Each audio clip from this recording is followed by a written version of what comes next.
Your care and compassion are timeless, and you've always wanted to care for people. You want to make their lives better. With GCU's accelerated nursing program, in as little as 16 months, you'll learn innovative hands-on techniques with real-world clinical experiences, blended with online coursework to prepare you for the front line of nursing in the 21st century. Become the nurse every patient deserves. Find your purpose at Grand Canyon University. Private, Christian, affordable. Search GCU ABSN today. When I woke up this morning, I was feeling pretty dangerous. All right, yeah, our roster looks great on paper. Whoop-de hell. All right. But at the end of the day, we better be a good team. And you start building that during this time of the year. Get your sorry ass up! Get your sorry ass up! Doing a lot of talking with somebody that ain't do shit today. Doing a lot of talking. Do you think you're better than Jarrell Revis is right now? I'm better than you. My 24 years of life, I'm better at life than you. James!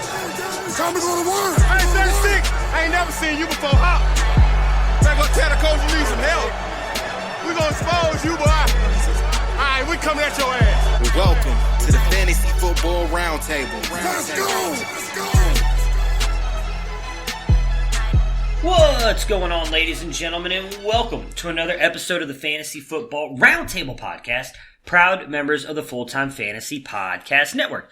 You can find them at FTFPodNet on Twitter. You can find me, your host, Matthew Burning, at SportsFanaticMB on Twitter. We are just one of a ton of great podcasts associated with this network, though, some of which are Jim Day of FF Champs, Corey Parsons and Dr. Roto from SiriusXM Radio, Mr. Bob Lung from the award-winning Fantasy Football Consistency Guide and the creator of the Midwest Fantasy Expo, Dwayne McFarland, Blake Sullivan, and a ton of great others, and you can find all of us on FullTimeFantasy.com, your one-stop shop for all of your fantasy news, advice, and strategies.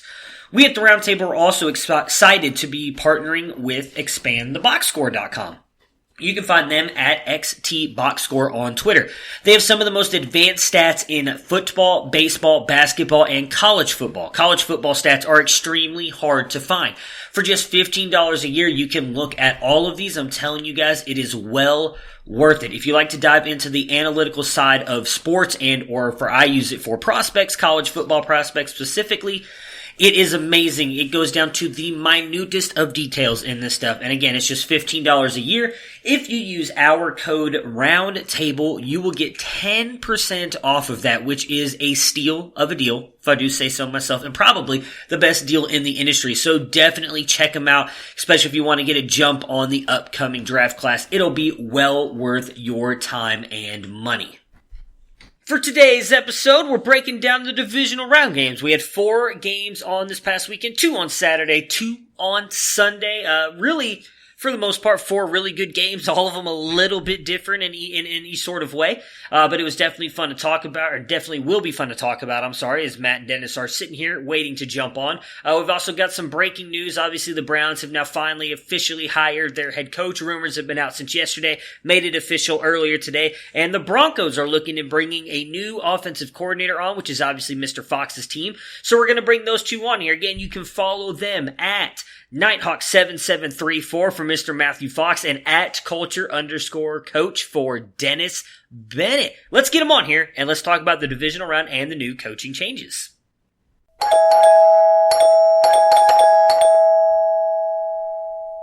Hello! It is Monday, and we had a fantastic round of divisional football games. But before we get into breaking that down, we're going to talk about some of the breaking news that have happened with head coaches. But let's get Dennis and Matt on here and let them introduce themselves here yet again, as they did last Monday. Dennis, Matt, how you guys doing on this beautiful Monday afternoon? Dennis is fantastic. Warm here in Ohio. It's in the mid-40s in January, so very nice. Means it'll snow in June. I hope not. Well, never mind. I won't be up there in June. The Midwest Fantasy Expo is in August, so it can snow in June. Then I'm fine with that, actually. Might snow in August just for you. Hey, you know what? I wouldn't be upset that we got a little bit of snow here in Texas, if you can call it that, on Saturday. It was like a very, very, very, very light dusting. It lasted for like all of an hour, but us Texans were thrilled. We have not seen snow in years, so it's a big deal for us for sure. I know you two probably get sick of seeing snow a week into getting it where you guys are at. Yeah, it's not too bad. January, Colorado's a little weird because January and February we don't always have as much snow, but the ski resorts, when they get huge snowstorms, sometimes all we get is windstorms, which is my least favorite thing, which we've been having a lot lately. How bad does it get? Like, we talking like 60, 70, 80 mile per hour winds? That's what we got here on Friday, I think. Yeah, sometimes. I don't think today was that bad, although I will admit to not having been outside since 10:30 this morning. There's nothing wrong with that. If I could do the same thing, I would. All right, let's jump in. We've had one big news in the coaching hire, obviously, that we've kind of been speculating about here for the past couple weeks, and then one that actually happens, or looks like it's going to happen with Matt's favorite team. So I want to touch on both of those before we jump in and talk about the 4 division games we got this weekend. Ladies and gentlemen, can I please have your attention? I've just been handed an urgent and horrifying news story. And I need all of you to stop what you're doing and listen. We'll kick it off with the Cleveland Browns. They've hired Kevin Stefanski as their head coach. Was the offensive coordinator, obviously, for Minnesota all of last season and about, I think it's like 5 or 6 games the season before that when they let John DeFilippo go. So I've been giving my thoughts on Twitter. Obviously, a lot, if you follow me, you've seen a lot of people I've been replying to with my thoughts. You know what? I'll go first because I feel like mine are probably going to be the most positive out of the 3 of us. Maybe. I feel like I already know where Matt's going, so I'm interested to hear where Dennis goes.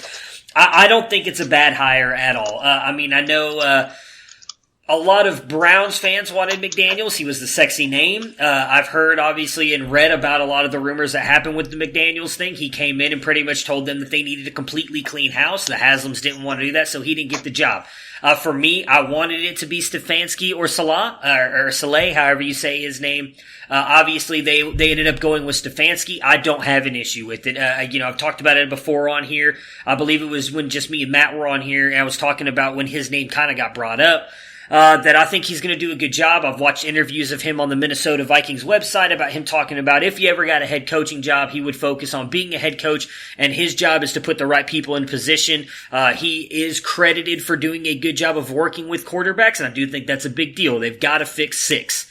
He's the franchise head. I'm a little worried about some of the things I'm hearing about him now, and possibly they may move on from him in a year. I don't want to address that today because I'm already depressed enough when I saw that the first time. So I do think Stefanski can come in and make Baker better if he brings in a good defensive head coordinator, which they're already talking about Wade Phillips, someone to come in and call plays. I think Stefanski, with the way that he works with the analytics, or is willing to work with the analytical side of the building, is now making one voice in Cleveland. So I think it's a good move. I think it has a shot to be a really good move, obviously, depending on how he rounds out his coaching staff. Dennis, why don't you give us your opinion on your thoughts on the Browns bringing in Kevin Stefanski? I'm in wait-and-see mode. I don't think it's a bad hire. I know DePodesta wanted Stefanski last year when they hired Kitchens, and he wanted somebody else when they hired Hugh. So he finally gets himself an analytics, I don't want to say based coach, because I think Stefanski has basically said, I think they have a purpose. There's definitely a use for them. And why would I not take advantage of every opportunity for my team to be good or to make the best calls and put my team in the best position to make plays? So there's certainly a gut instinct you go with at times. Analytics or no. I mean, and sometimes I think, like, if you look at John Harbaugh in Baltimore, he embraced analytics to the point to where he said, I'm going to just, his gut instinct wasn't, do I punt or do I go for 4th down? His gut instinct was, I believe analytics are going to work. And so if analytics says we should go for it, then I'm going to go for it because my gut tells me believe the analytics. Right. As opposed to some of these other guys who would say, my gut tells me do whatever the hell I want, punt on 1st down or whatever. But the the Browns have been such a mess for so long that I don't think I can get. I don't think I'd be any more excited if it had been Josh Daniels because of the baggage that he brings. And when you look at the Bill Belichick coaching tree, I think if we're being completely honest, Bill O'Brien is the best of it. Yeah, well, and that's not saying a lot with what we're going to talk about today on what happened this weekend. Exactly. So that's why I've always tempered my expectations and joy about McDaniels. Yes, he's grown a lot in the past 10 years. I would assume we all have. But, Mike Vrabel never coached under Bill Belichick. He just played under him. And Vrabel seems probably most similar to Belichick, except for he's a boisterous son of a gun. He wears his emotions on his sleeve during a game. So let's see what kind of staff Stefanski builds. DiFilippo is available as a coordinator. Does he go there because he's familiar with it? What does he do? Is it going to be Wade Phillips on the defensive side? Minnesota just fired their defensive coordinator. So there's going to be coaches available, but we're the last team to pick. So there's not as many coaches. We saw what happened last year and going into this year with Cincinnati. They were the last team to name their head coach. They ended up having to get a bunch of guys that, perception is reality. And the perception was they were just the leftovers to fill out their coaching staff. So we'll see what happens. All right, Matt, give it to us. Your thoughts on Stefanski. I mean, I think you kind of got to wait and see what kind of staff he gets. You don't really know what kind of coach he is. I feel like we would all, in hindsight, say maybe it was a little bit of a reach to put Kitchens in that role last year.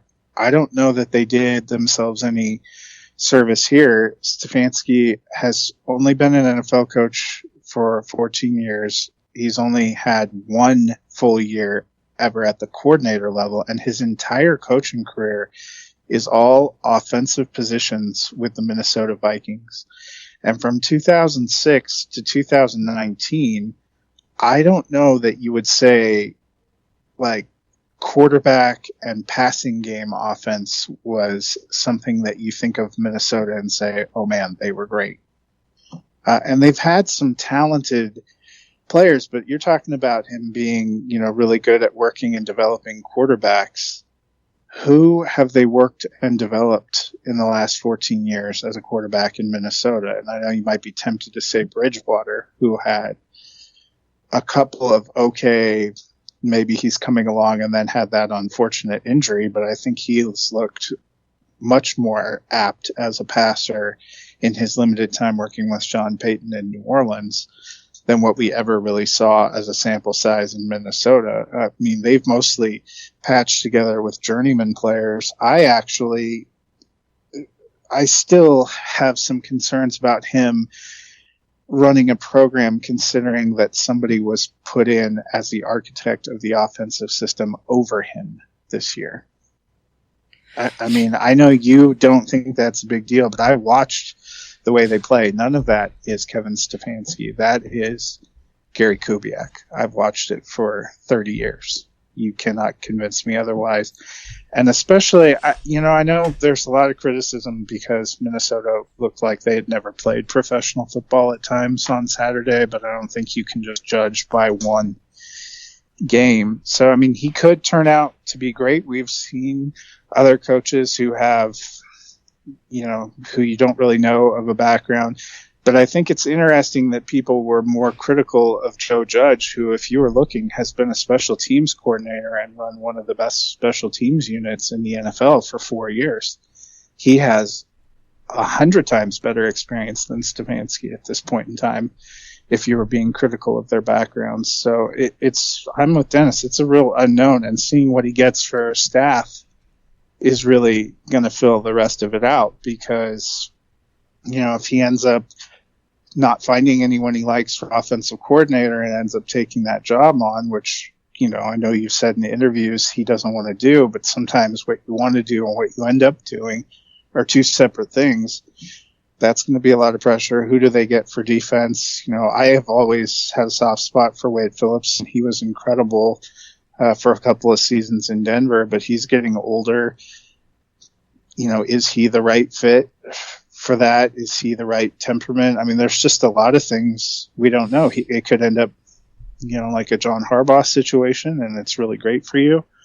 Or it could end up being another struggle lost year. So there's something the Browns saw that they really liked. am not a proponent of Josh McDaniels, as you well know. So, I'd rather take a chance on a guy that we don't know what we're getting than see you guys stuck with the McDaniels experience, especially since stories started to come out that he had strong feelings on how to restructure the organization. That would have given me a moment of pause. So, it's probably a wait and see. I understand Browns fans who were hoping for some kind of bigger splash to maybe be a little apprehensive, especially after what we just saw on Saturday. But we got to give them a chance to hire a staff and see what they can do.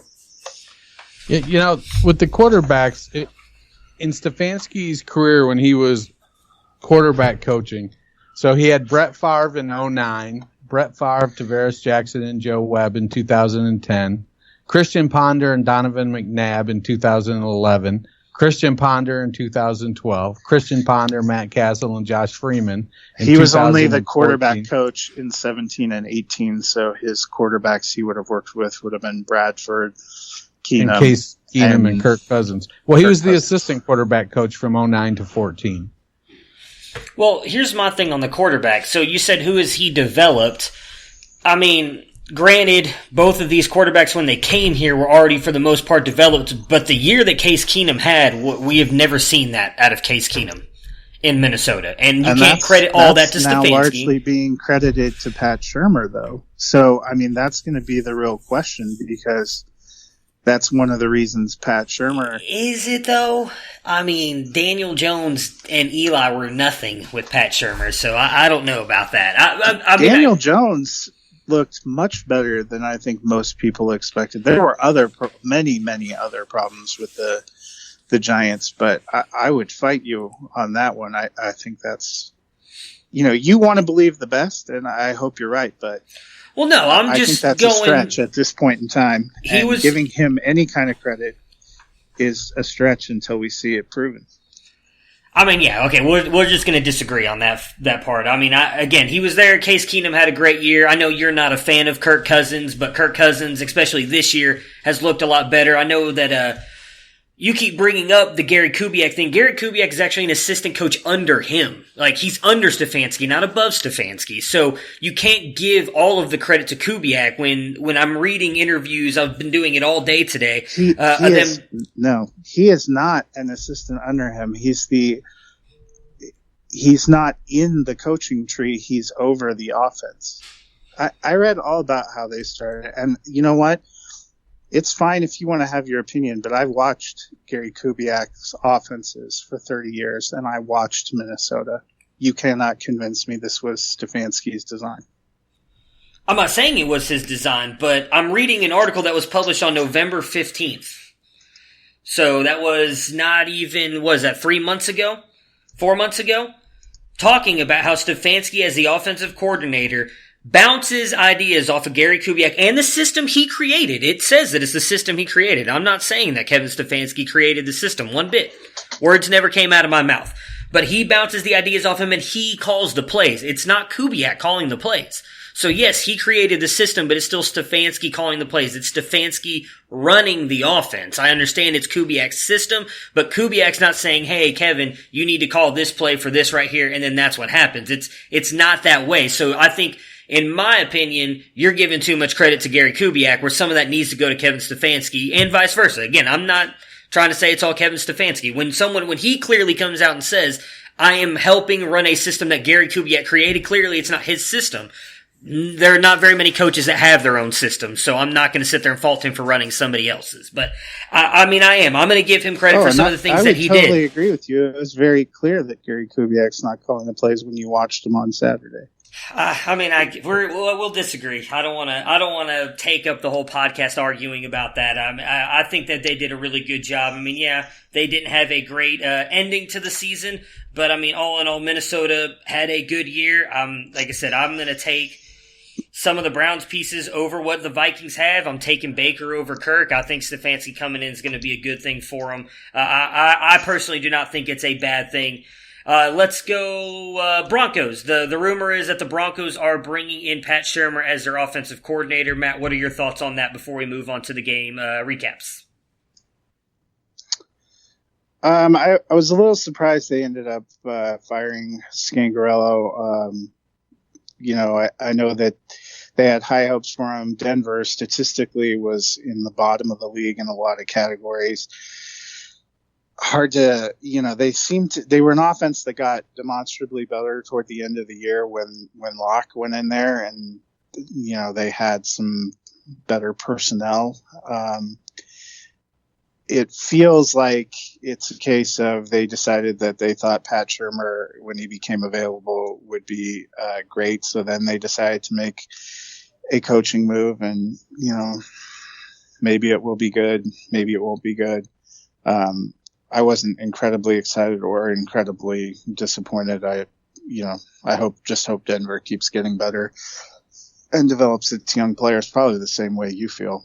You just want to get a coach that's going to see the young assets, help them get the most out of it, and make your team better. I understand, though, wanting to make some kind of a change considering where Denver ranked defensively and the fact we were 7-9. Even a moderate middle of the pack offense probably would have been worth one or two more wins, which, I think there's been a lot of local media that have really clung to the fact that Denver beat the Tennessee Titans with Derrick Henry, with Ryan Tannehill starting 16-0 and blew the Texans out 38-3, and saying, if we would have been better, we could have been right in the range to make something happen. I don't know if that's wishful thinking, but they got to do something to get better. Do you have any thoughts on the fact that apparently Pat Shurmur actually really wanted Drew Lock in this draft compared to, when he came out instead of Daniel Jones? Does that make you feel any better about them bringing on Pat Shurmur? Yeah, I'm not upset about bringing on Pat Shurmur. I don't know if I thought that it was absolutely necessary to change coaches, and I don't know what that's going to mean in terms of, I'm more concerned that it's, this is going to be the fifth offensive coordinator in 5 years for Denver, which brings just another scheme. Cortland Sutton's going in his third year, his third offensive coordinator, potentially third scheme. Same for Drew Lock. I know his affinity for Drew Lock was a big reason they wanted to go get him. I'm not upset about the hire. I'm probably more like you guys are with your new head coach. It's kind of a wait and see. It does that. I don't know if it's a magic bullet that some people seem to think it is. Gotcha. All right, fair enough. Yeah, I don't really have a thought on it whatsoever, so I thought I'd ask since I know you being a Broncos fan like you are, get your thoughts on that real quick. All right, let's jump in and talk about the games that went on this weekend.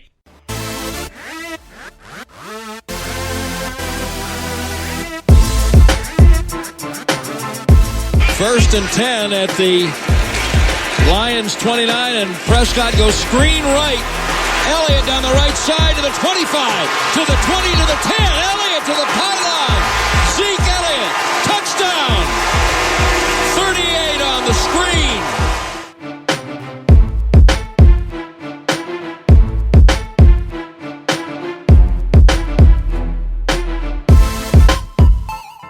Second down at 10, takes the snap, gives it. Chubb runs, he's in the 15, he's in the 20, 25, 30, 35, 40, 45, 50. There goes Chubb, he's in the 30, 20, 10, 5, touchdown, Chubba Lubba Hub.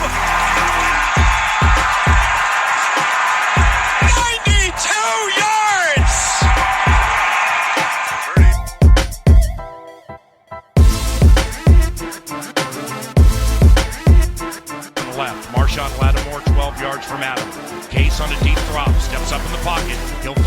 Side caught by Diggs. Stay up. Oh my God. 30. No. 10. Touchdown. Are you kidding me? It's a Minneapolis miracle. Stephon Diggs and the Minnesota Vikings have walked up on the New Orleans Saints. It's a 61-yard Minneapolis miracle. And we'll kick it off with two of the Browns coaching candidates. Obviously, again, Kevin Stefanski getting it. The Vikings losing to the 49ers in a 10-27 affair here. The whole offense struggled for the Vikings. Just a bad matchup altogether for them.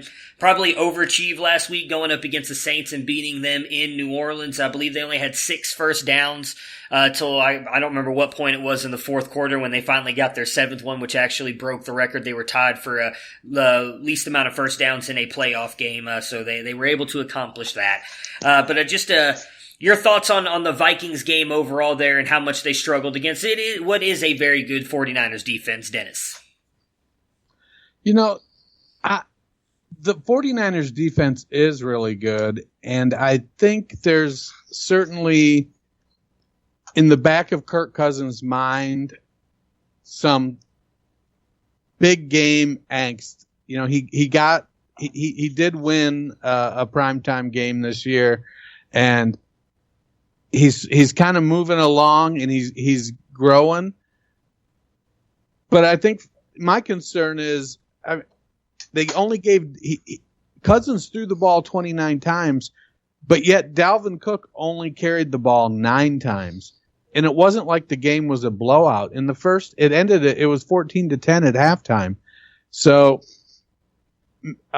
Minnesota didn't adjust at halftime very well. And that's a little bit disconcerting. I mean, Dalvin Cook he had a phenomenal year. He was explosive and he ran hard and he was tough to bring down. And when he was running well, then that opened up things for Diggs and Thielen. You know, Thielen was pretty healthy this game.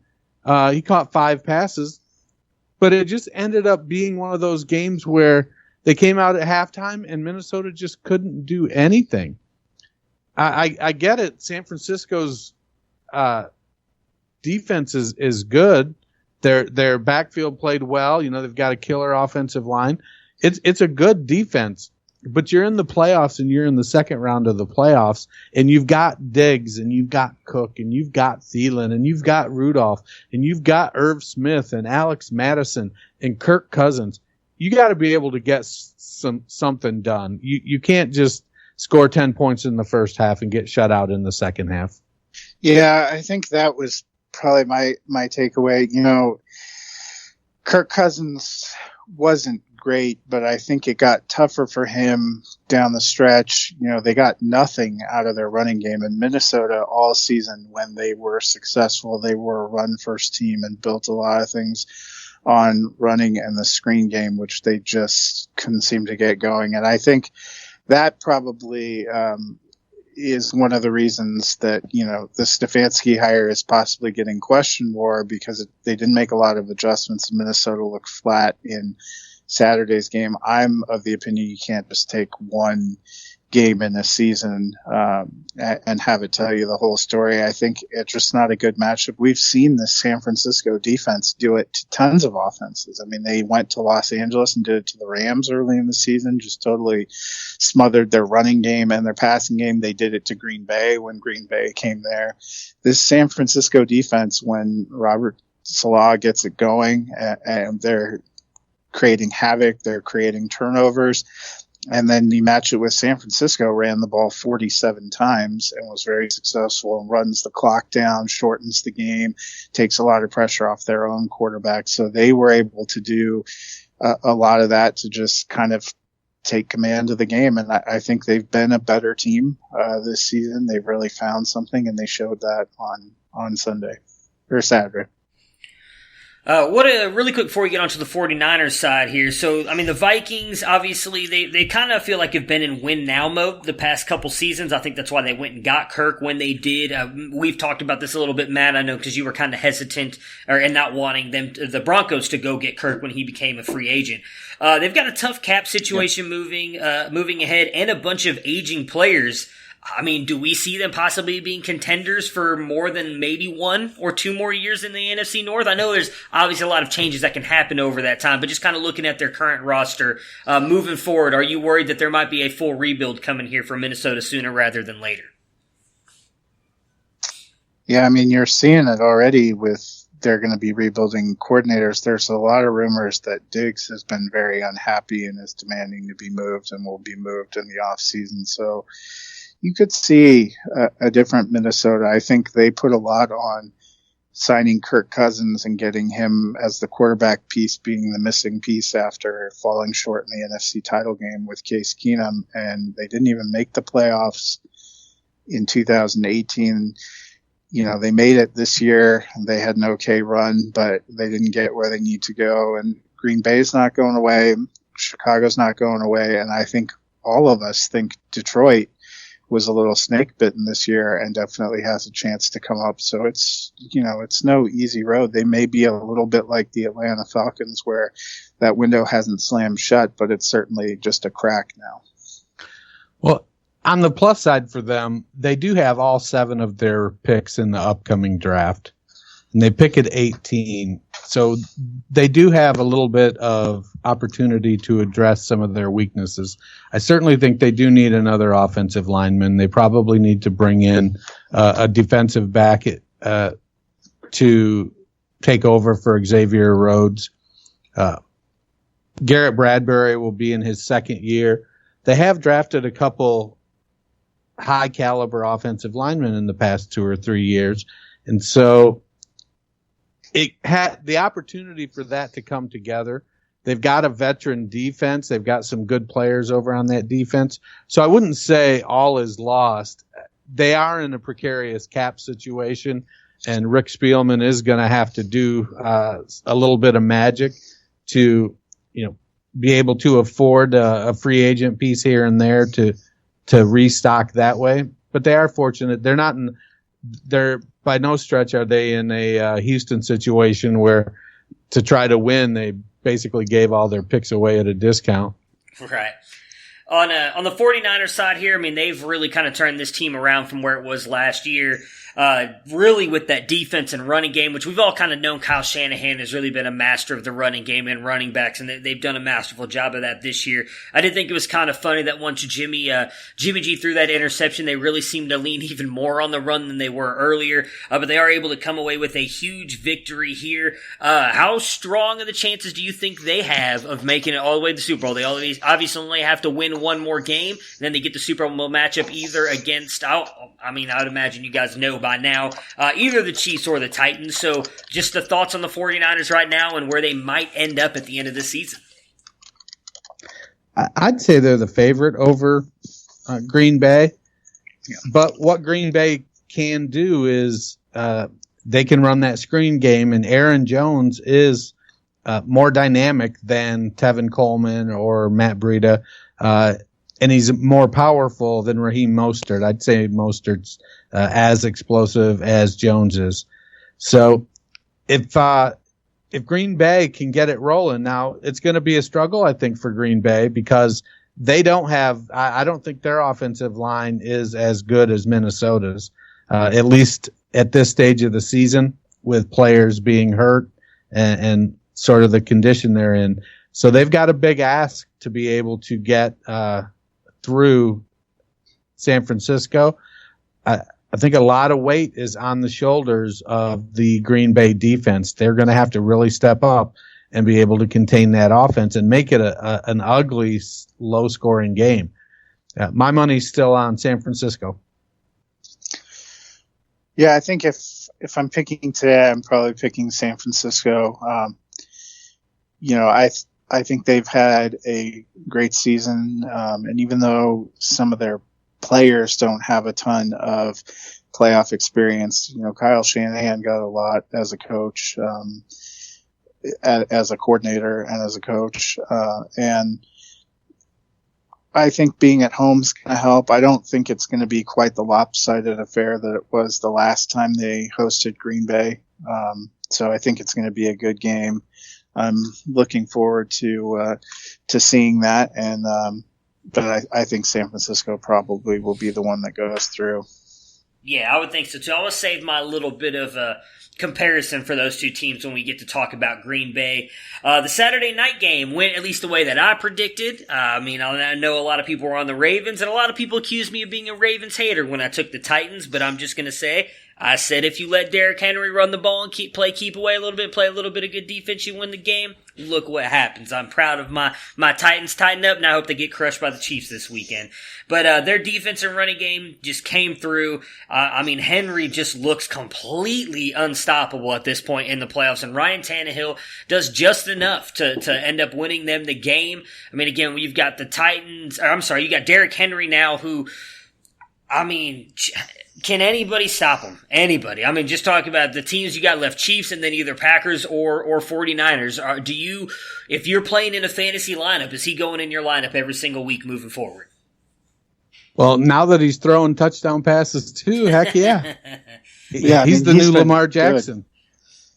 The guy's low rushing total for the playoffs so far is 182 yards. Jeez. So I think you're gonna take that.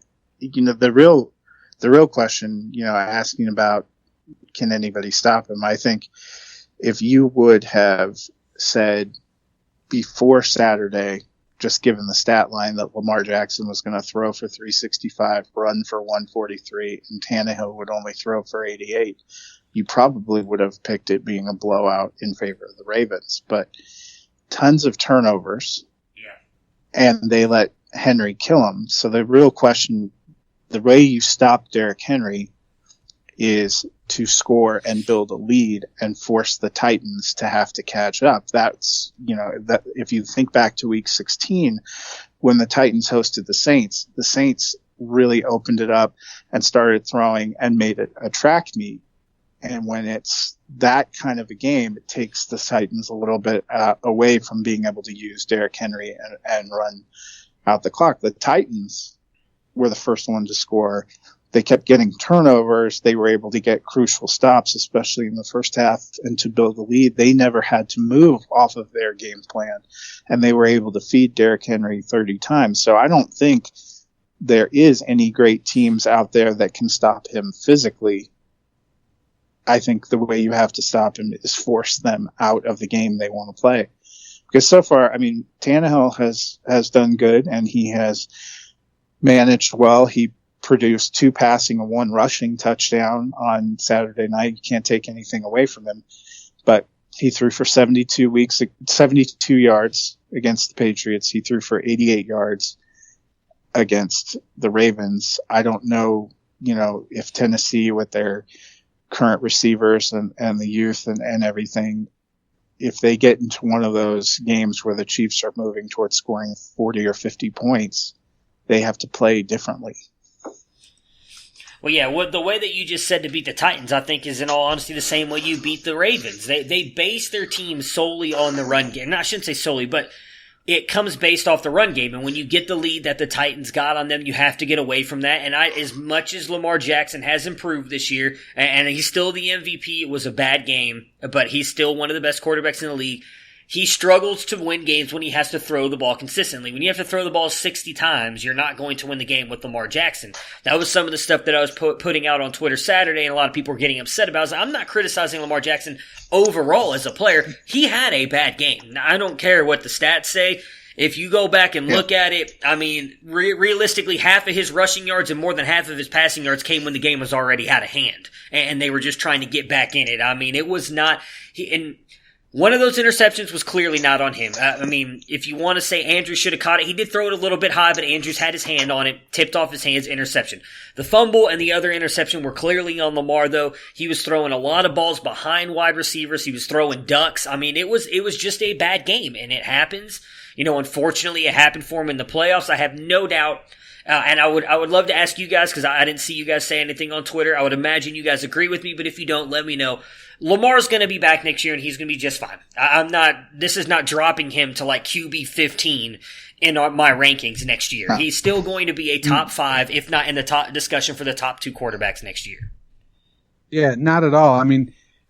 If you look at the growth that he showed between his rookie year and his second year, I don't see anything that tells me he's not going to experience the same kind of growth going from year 1 to year 2. And the team and the coaching staff around him are invested in putting him in positions to be successful and giving him the tools to be successful. I think part of the issue versus the Titans was that Lamar Jackson had twice as many rushing attempts as the entire rest of the team. Yeah. And that's that. They can't win that way. The pressure was on them, and they were, Tennessee's defense was giving Lamar and Baltimore fits. And for whatever reason, maybe the RPO, he gained 143 yards. And so maybe the right read was for him to carry it 20 times, and Ingram and Edwards to only carry it 9 combined times. But then when you add those 59 pass attempts in there, it just the Ravens aren't going to win like that consistently. So I think he's going to be great. I think he's going to come back next year. He's going to continue to grow. He's going to continue to improve. And I got to believe that they're going to give him something to work with besides Willie Snead and Seth Roberts. All right, jumping into the Sunday games now. We got the Texans and the Chiefs, which was, my goodness. So the Texans jumped out to 24 unanswered points before Mahomes kind of came out and said, hold my beer, and scored 41 straight. Ended up finishing the game on a 51-7 run. I'm going to go with Matt first because we kind of talked about this a little bit when we did our Black Monday preview on the head coaches we thought might get fired. And I brought up Bill O'Brien. I said if he had a bad playoff run, I could see him possibly getting fired. 2 really bad play calls, in my opinion, on this one. Not going for the touchdown, taking the field goal with, I believe it was like 4th and inches, and then obviously doing a fake punt in your own territory. He is still technically employed. Part of that, I think, is because he doesn't have a GM, so technically he can't be fired, I guess, unless the owner comes out and does it. But your thoughts on just, in my opinion, were horrific coaching mistakes by him on a team that really had the Chiefs down and out had he just kind of kept doing what they were doing in the beginning of the game. You take this one, Matt. Yeah, I didn't see all of the first half because we were out watching 1917 at the movie theater. So by the time I got there, and it was, I think it was 24-0 when we got out of the movies in favor of Houston. I was like, man, I can't believe it. Probably like, I don't know, an 8-minute drive from the theater to our house. It was already 24-21 when I got home. And I was like, well, that was fun while it lasted. Houston maybe missed an opportunity, but I think they have some personnel issues. I think they need a GM and they need somebody else to be making personnel decisions. I don't totally agree with you or some fans that I think he should be fired. I think they need a different defensive coordinator for sure because their defense has betrayed them. I don't think he's the best coach, but I don't think he's the sole reason they lost. Their defense couldn't stop a fart in the wind after the first quarter. I mean, they couldn't do anything, and they weren't making any adjustments. And, at some point in time, O'Brien's not actually playing defense out there. You can't will those guys to go, and you could be critical of the player personnel side where they let a lot of their pieces from the secondary last year go and thought they could replace them and did not exactly, get a 1-for-1. As somebody who had the Bradley Roby roller coaster, I know that sometimes you're like, yeah, he is a good solid cornerback. And sometimes you're like, oh my God, do we even have a person out there? And he's probably their best defensive back right now. So I think they need to make a few changes. I thought it was telling that Watson and several of the other players stood by him. I don't think he will get fired. Yeah, he's not going anywhere. I feel like it's one of those situations where he's gotten them further than they've ever been, and there are a couple things.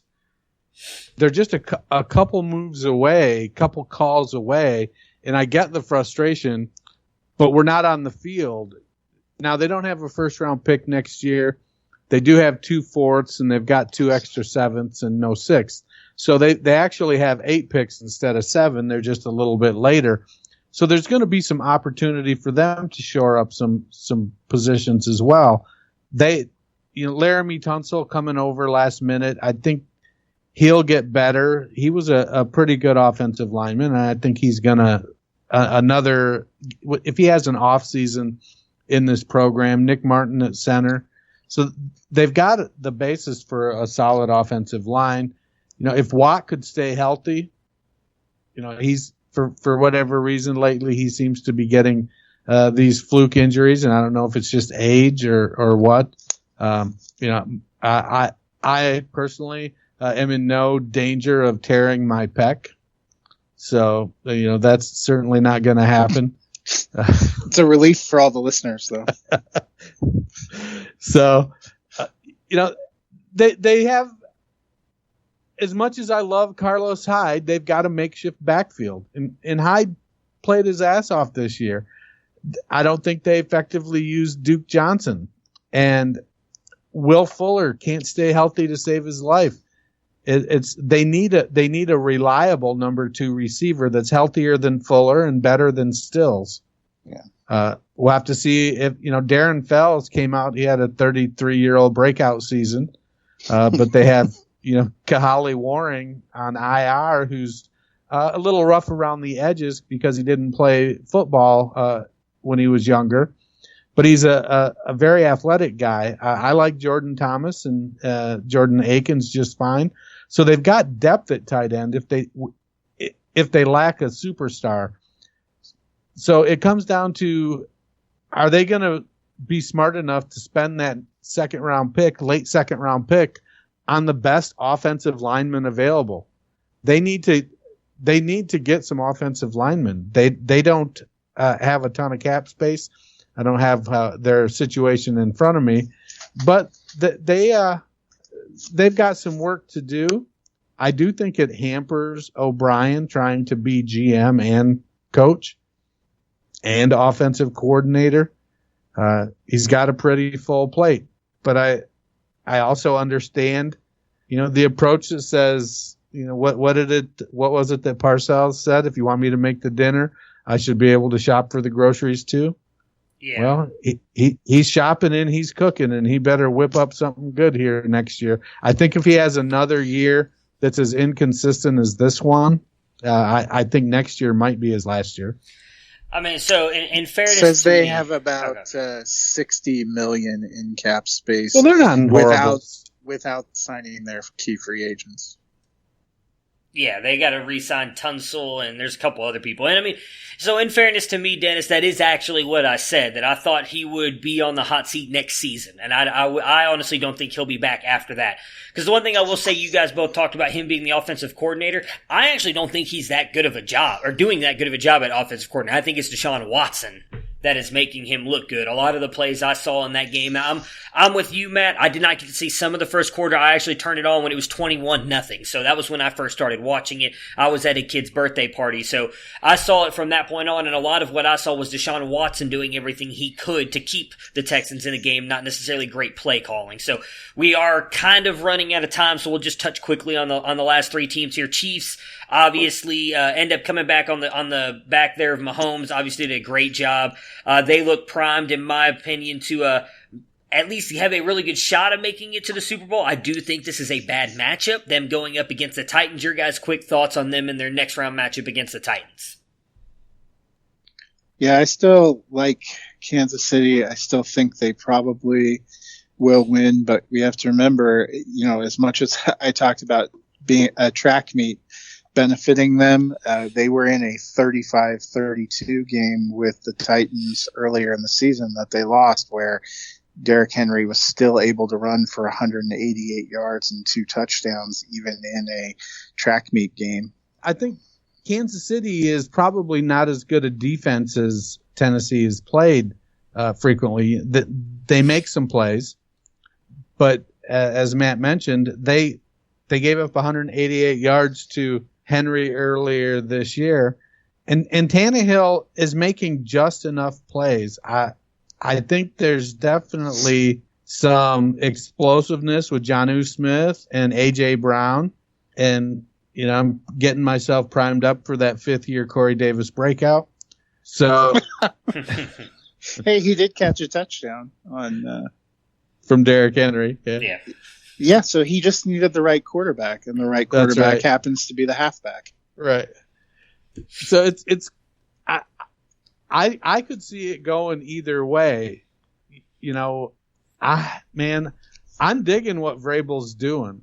Yeah. And he's given that team they're if you were to run into them in a bar, they would not behave politically correctly is sort of the approach that I think they have. They might say some inappropriate things. They're tough guys. They're gonna if they can't find somebody to fight with in the bar, when they're done drinking, they're going to fight with each other. And then they're going to hug it out and go to Waffle House and have some smothered, covered, and chunked. So, they're playing. Vrabel has given them this tough guy image, and they've embraced it.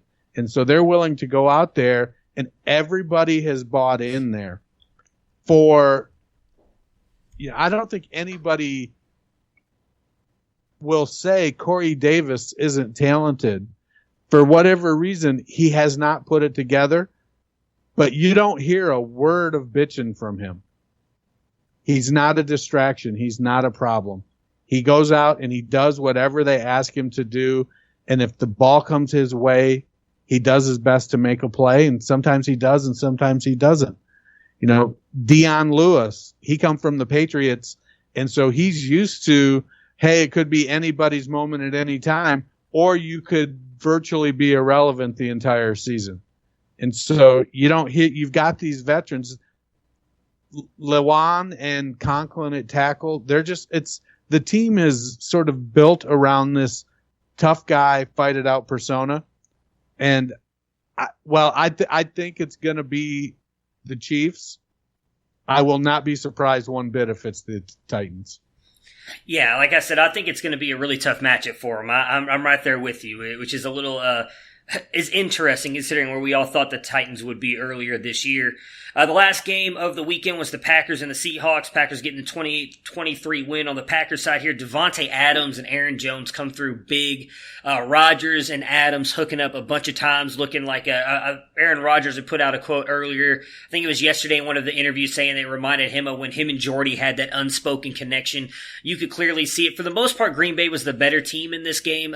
Seattle kind of came back late in this one. Some of that due to the fact I think that they're just beat up on Seattle. Russell Wilson was doing everything in his power to kind of keep them in that game. Green Bay's side, I don't think there's a whole lot to talk about. On Seattle's side, there's obviously a lot of talk about the third down play. The refs kind of decided the game on the fact that he was short of the line. Do they come back and win? Not kind of. Yeah, totally he was, right. But, they still have to get a touchdown. He was the ball was very obviously short. Right. Yeah, but, they still have to go and score a touchdown. So, it is possible, obviously, that could have happened. There was enough time left on the clock. But it wasn't something like where they were in, they needed a field goal or something. They still had to go down and score a touchdown. Just your guys' kind of overall thoughts on that before we get out of here as I know Matt's got to go here pretty quickly. This game had kind of an exciting end, but I don't think it was an incredible game. It was almost a little bit like the situation that we saw in the early game on Sunday. Green Bay completely dominated the first half, 21-3, and then the Seahawks came back and scored 3 touchdowns in the second half to make it a little bit closer before coming up short. But I think we thought these two teams would be fairly evenly matched. I thought Green Bay was probably the better team. They're certainly the healthier team. Seattle, they had a much better season than I thought they were going to have when this year started. And that's largely, I think, a credit to Pete Carroll and Russell Wilson, who were willing them at times. Just couldn't quite get there. It's going to be interesting to see what happens to them next year. They have a little over $68 million projected cap, but they have a ton of free agents, not a ton of guys under contract. And with the severity of the injuries suffered by Penny and Carson and where they happened late in December, one or both of those guys is probably going to miss all of 2020 as well. So that leaves a lot of questions. We saw Seattle when they had those guys were really a great team, able to power run the ball. And when they lost their running backs, Travis Homer was not the same. Marshawn Lynch, gave them some goal line toughness, but he wasn't really getting it done either. And that left it even more totally on Russell Wilson. So it's going to be interesting to see what they can do to improve that. I kind of echo a lot of those sentiments. It's I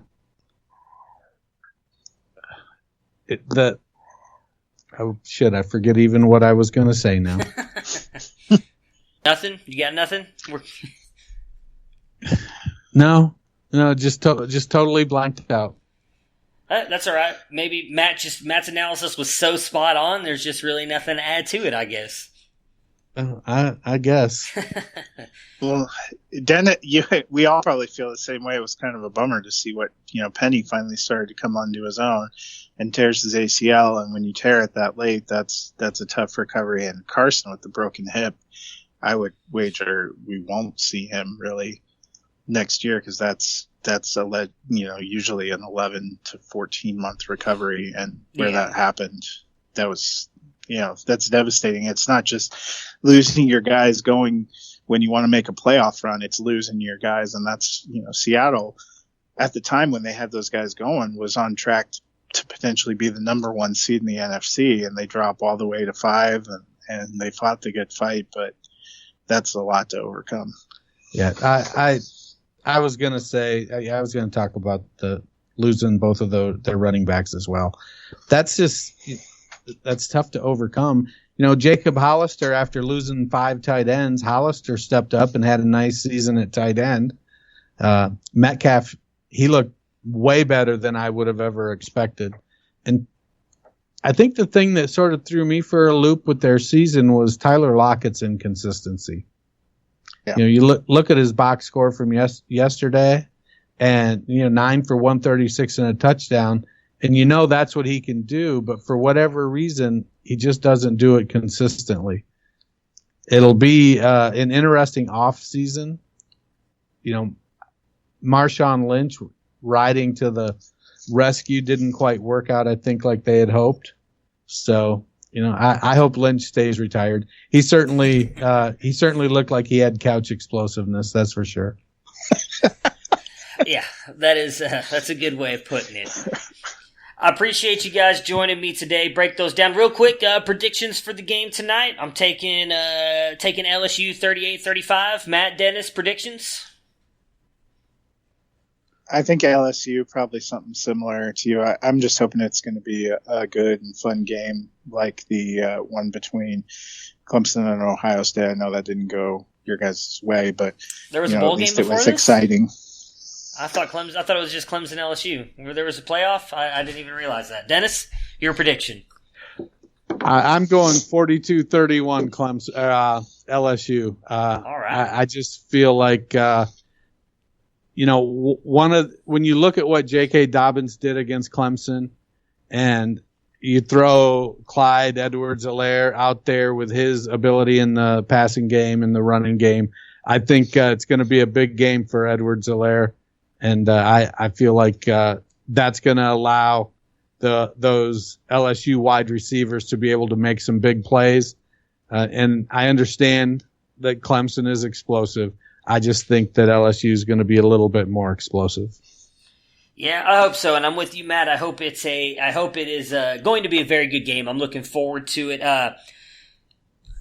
We will have a special guest with us on Thursday, so make sure to look out for that, guys. Not sure if the podcast will be up Thursday or Friday, but just to give everybody a heads up now, it will not be the usual podcast between me, Matt, and Tony. We'll have a special guest joining us. We're excited about that, getting to interview him, so stay tuned. Both of you guys have a great time tonight. Enjoy the national championship game and look forward to talking to you guys again soon. Right on. Go Tigers. Prepare for glory! I want to know if you got your popcorn ready. Do you got your popcorn ready? I came out the womb, I was ready. And he's hit the end zone for an unbelievable touchdown. I would be honored if you played football for this team. Throw it up above his head. They can't jump it. Over the tackle at the 40-yard line. Who can make a play? I can. Who can make a play? I can.